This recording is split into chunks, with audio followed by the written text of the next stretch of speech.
All right, declare the glory. I guess, this is a subject I haven't really talked about too much, and I guess it's something that a lot of people don't really want to talk about. It's good connections and bad connections. And we all have uh, connections to people, to things, to items, to articles. And and we can go back to, like I said, is that we got the I am and the am I, you know, part of everything. And a lot of things that happens to us when we're children. And that's one of the things that's so important about being part of a family. Uh, you have Adam and Eve, and then you have the fall in the garden or whatever. And that's this thing. We have uh, men will do a lot of crazy things. Because and women will too. Um, because of our thought process and what we experience in life. You know, we all want to feel loved. We all want to feel special. We all want to feel important. And, a lot of times when people aren't dealing with mental issues or just bad connections, and uh, it creates, I was going to entitle this about ritualistic. And a ritual is something that anybody does every day. I smoke cigarettes, so I understand that there's a connection that's made, a pathway. It's like driving the same way to work every day and home or whatever. Is it's a pattern, a pattern of recognition. And sometimes if we're around people or things or whatever, um, we'll get these impressions in our head. A smell can make an impression, with a good smell, something positive's going on in your life or whatever, and you're, burning candles or something, sending candles or whatever, and it can send this, it'll make you happy. You may not know why, but you'll know that, hey, this happened or whatever, and um, this is a good connection. Bad connections, uh, for me, like a lot of times, I know when I was younger, I would drink and alcohol um, would make me depressed. Um, so, a lot of times I'll smell alcohol, or, somebody will be drinking around me, smell beer or whatever, and it'll make this connection, and in my mind, I'll see images and flashes of bar scenes and all this stuff, and it's not a good connection. And that's the thing that's so important about changing pathways in our mind.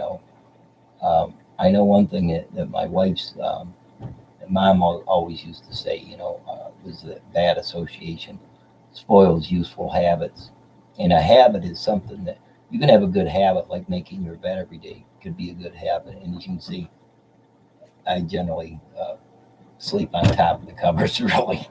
A lot of times I'll bring a blanket and throw it over top of me or whatever at night when I'm cold, and that, and my wife will make the bed or whatever. But that's not uh, like if you're in a military or something like that. Every day you get up, you got to make your, and they create a pattern of doing things.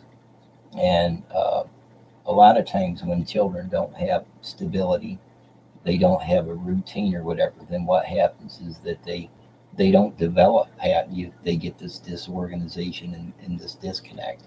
And I've never been a very organized person, um, and a lot of it has to do is if you don't get that as a child growing up or whatever, then what happens is you end up being a disorganized adult.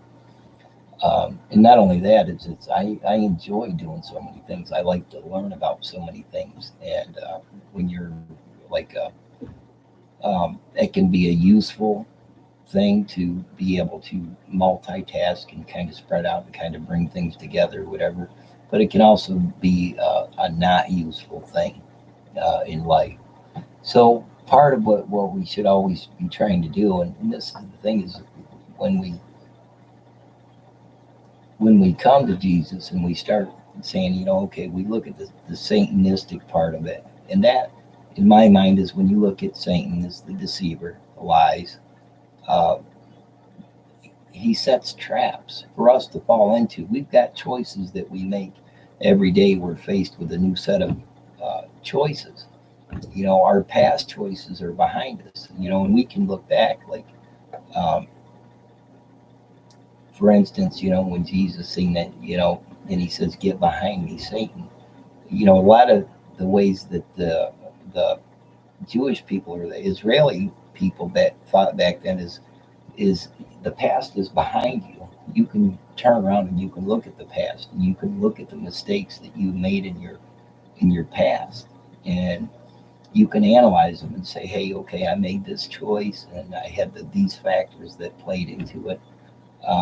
What am I going to do with the next choice?" So if you face a decision in your life, you can try to move ahead in a more positive way, or you can fall into the same pattern over and over and over again. And that's not good. We should always be trying to make better choices, especially once we come to Jesus, we come to know Jesus and that our physical things. And I look and I see I got cigarette things here, and that's counterproductive. I get stressed out because I feel like I'm getting hit with so many things on so many different sides. One of the things that I do is because I don't know what else to do. So part of it is that you want to. Okay, hold on, I gotta stop.